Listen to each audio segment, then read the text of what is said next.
In this video, I'm going to show you how to replace the driver's side rear view mirror on this Toyota 4Runner. The same process will apply to the passenger side. In order to do this mirror, we actually have to remove the whole door panel because the wire runs in there. Let's start by removing the tweeter cover here. Pull this off. Then we'll work our way down towards the door handle. There's going to be a Phillips head screw right in the middle of it. Go ahead and remove that. That out, and then the door handle should pull forward and out. There we go. There's going to be a cable there's going to be a rod connected to it and a little white tab that you have to pry towards you. If you can't get it with your finger, a lot of times they are pretty tight on there. Just take something to pry with, whether it's a trim tool or a little screwdriver, and pop it off. There we go. And then if you hold the rod, you should be able to pull the handle up until it pops out. Leave that there. Next, we'll move down to the window switch, the master window switch. Typically, you would need a pry tool, whether it's a plastic trim tool like this or something else, and pry up the front. However, for us, the clip is broken, so it just slides right out. Take it out, and underneath it, you'll see all the electrical connectors that we have to unplug. There's the main harness over here. Press on the locking tab and wiggle it until it pops off. Another small harness here. Do the same to that. There's a connector or the locking tab on the back side. And another one for the mirrors at the front. Set the switch aside. Then we'll move on to the armrest here. Pry it up with a plastic trim tool. Get that out of your way, and you'll see two Phillips head anchor screws for the door. Remove both of these.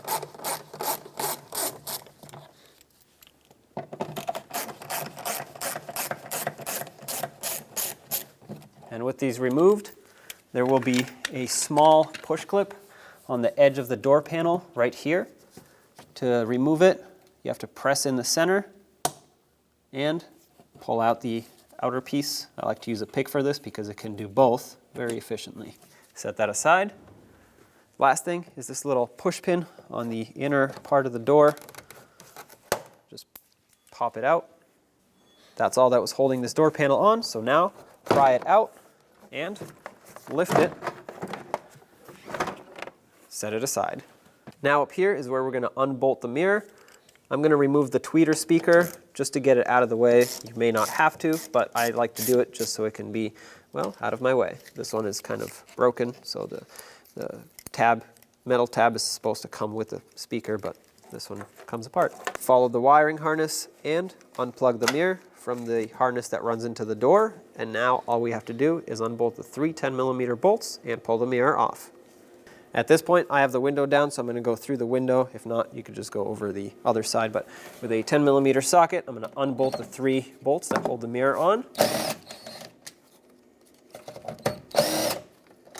Once I take this last one off, I'm going to support the mirror so it doesn't fall to the ground. There we go. If this is the first time that this mirror is being removed, you'll notice that right at the top here, there's going to be a little plastic pin with a screw on the other side. This is here so that the mirror doesn't just fall off.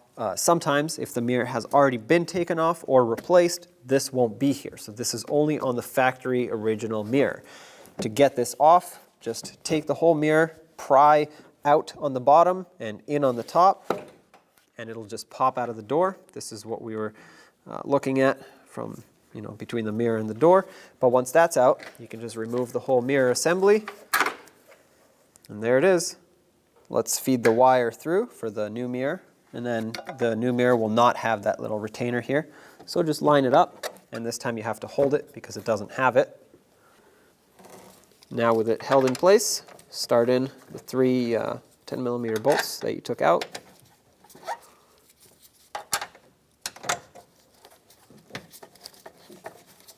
Let's snug these up. You'll notice that as I tighten the first one, the mirror will kind of get squished onto the door. That's what you want. That means the gasket is sealing up.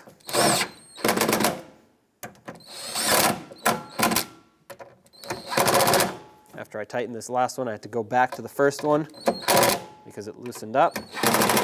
And back to this one. Perfect, just like that. You want to make sure that the mirror is tight equally on all 3 fasteners and it's pressed up against the door flush so that no water or wind noise can make its way in here. Reconnect the wiring harness for the new mirror. Make sure it clicks. Test it if you'd like to. And now let's put the door panel back. I'm going to put back the bracket for this tweeter speaker and tighten it back up.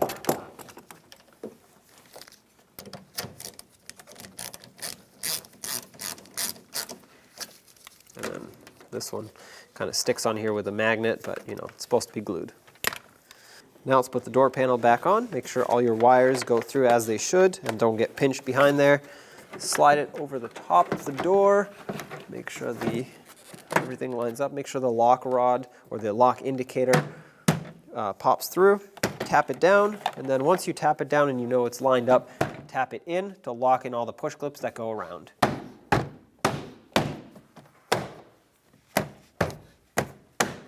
Okay, now let's just resecure everything.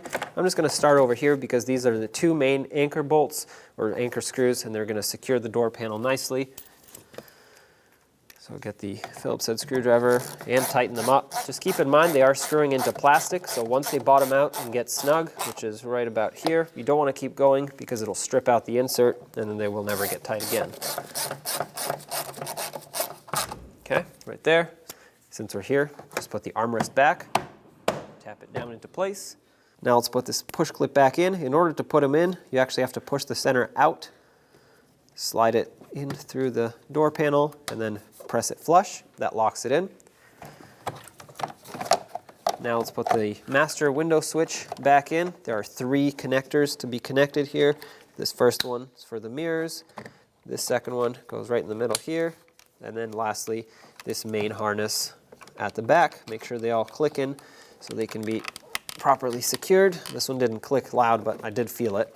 And then you want to put the back end in first because it has this tab that locks it in, and then there should be a clip on the front side here to lock it in, and it should press down and lock in, but this one is kind of damaged, so it doesn't do that. Door handle.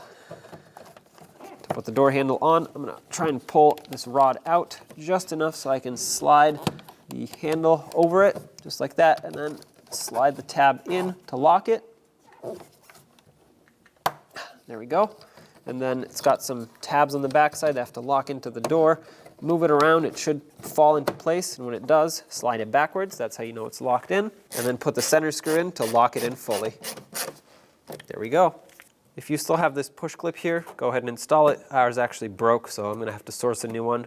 And at the top here, don't forget to put this cover on for the tweeter. Line it up. It has a hook on the bottom that kind of hooks into here where the wiring harness for the mirror comes in. And once you get that done, line it up at the top, press it in, and there you go.